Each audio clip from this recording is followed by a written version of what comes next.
حضرت یعقوب ایک نیک اور سچے پیغمبر تھے۔ ان کی زندگی اللہ کی عبادت، دعا اور صبر سے بھرپور تھی۔ ان کے 12 بیٹے تھے اور ان سب سے محبت کرتے تھے، لیکن ان کا سب سے چھوٹا بیٹا یوسف ان کے دل کے سب سے قریب تھا۔ یوسف ایک نہایت خوبصورت، ذہین اور نیک بچہ تھا۔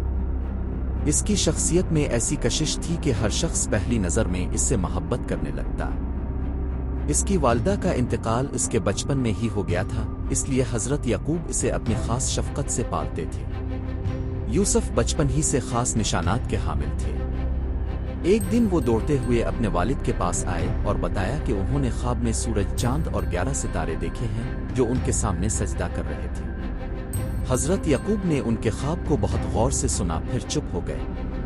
ان کے دل میں ایک تجلی اتر آئی۔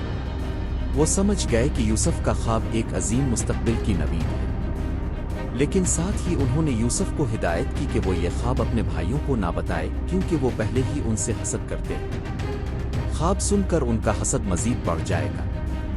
یوسف کے 11 بھائی اکثر محسوس کرتے تھے کہ یعقوب یوسف سے زیادہ محبت کرتے ہیں۔ یہ احساس رفتہ رفتہ ان کے دلوں میں حسد، نفرت اور بغض میں بدل گیا۔ وہ آپس میں بیٹھ کر یوسف کے بارے میں منصوبے بناتے رہتے۔ ایک دن انہوں نے فیصلہ کیا کہ یوسف کو کسی طرح باپ کی نظر سے ہٹا دیا جائے تاکہ ان کی محبت انہیں مل سکے۔ انہوں نے پہلے یوسف کو قتل کرنے کا ارادہ کیا، لیکن پھر ان میں سے ایک بھائی نے مشورہ دیا کہ اسے کسی گہرے کنویں میں ڈال دیا جائے تاکہ وہاں سے کوئی قافلہ گزرے اور اسے لے جائے۔ اگلی صبح وہ سب حضرت یعقوب کے پاس آئے اور کہا کہ ہم یوسف کو اپنے ساتھ میدان میں لے جانا چاہتے ہیں تاکہ وہ کھیل سکے اور خوش ہو۔ حضرت یعقوب کو یوسف کو بھیجنے میں تردد تھا۔ وہ جانتے تھے کہ بھائیوں کے دل میں کچھ کدورت ہے، لیکن بار بار کے اصرار اور اللہ پر بھروسے کے ساتھ انہوں نے اجازت دے دی۔ بھائی یوسف کو لے کر دور میدانوں میں چلے گئے جہاں ایک پرانا اور گہرا کنواں تھا۔ انہوں نے یوسف کو زبردستی اس کنویں میں پھینک دیا۔ یوسف بہت گھبرا گئے، لیکن ان کا دل اللہ کے ذکر سے مطمئن رہا۔ اللہ ان کے ساتھ تھا۔ بھائیوں نے یوسف کی قمیص اتار کر اس پر چھوٹا خون لگا کر باغ کے پاس لپٹے اور کہا کہ یوسف کو بھیڑیا کھا گیا۔ حضرت یعقوب نے ان کی بات سنی، قمیص کو دیکھا اور دل میں جان گئے کہ وہ جھوٹ بول رہے ہیں۔ قمیص پر خون تھا لیکن اس پر کوئی چاک اب پھاڑ نہیں تھی۔ حضرت یعقوب نے کہا کہ میں صبر کروں گا اور اللہ سے دعا کروں گا۔ ان کی آنکھیں روتے روتے کمزور ہو گئیں۔ چند دن بعد ایک قافلہ وہاں سے گزرا۔ انہوں نے پانی نکالنے کے لیے کنویں میں ڈول ڈالا تو یوسف اس کے ساتھ اوپر آ گئے۔ قافلے والے حیران رہ گئے کہ ایسا حسین بچہ کنویں میں کیسے آیا۔ انہوں نے یوسف کو اپنے ساتھ مصر لے جانے کا فیصلہ کیا اور وہاں بازار میں غلاموں کے ساتھ بیچ دیا۔ مصر کے بادشاہ کے وزیر خزانہ، جسے عزیز مصر کہا جاتا تھا، نے یوسف کو خریدا۔ اس نے کہا کہ اسے اپنے گھر لے چلو، یہ بچہ بہت قیمتی ہے، ہم اسے اپنا بیٹا بنا لیں گے۔ یوسف وزیر کے گھر میں عزت و احترام سے رہنے لگے۔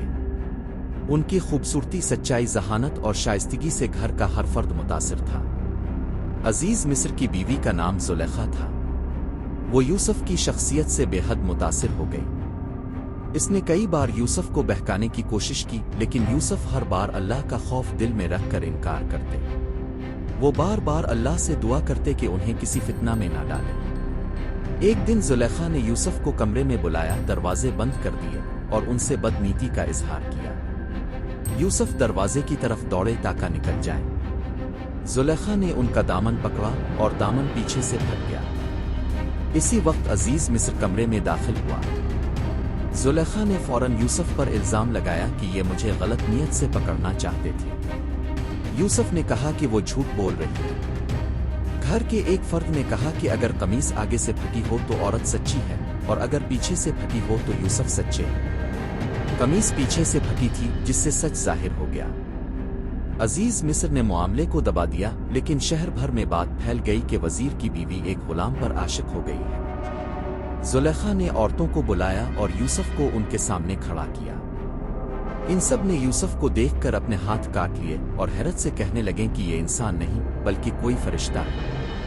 زلیخا نے کہا، یہ وہی ہے جس پر میں فرشتہ ہوں۔ یوسف نے اللہ سے دعا کی کہ قید ہونا گناہ میں مبتلا ہونے سے بہتر ہے، اور یوں وہ قید ہو گئے۔